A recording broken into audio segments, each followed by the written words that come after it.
May I know kung saan po nagastos yung 125 million? Was it spent in accordance with the rules, regulations, and protocol on the expenditure or on the use of confidential funds? Yes, Mr. Chair.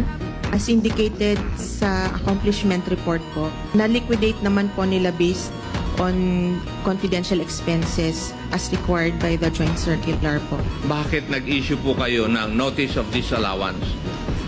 Mr. Chair, as to yung first finding, meron po kasing specific requirement ang Joint Circular na document na hindi po nila na-submit or nag-submit sila pero hindi po sufficient siya to answer the requirement of the Joint Circular, Mr. Chair. Yes. Yung 125 million, parang ginamit po yan in 132 areas. Hindi po ba sa tingin ng COA medyo kwan ito? Medyo imposible? Based on other, parang okay lang. Kami naman po ay siya. gumagamit din po ng intelligence fund. Ay nanggaling po ako sa service.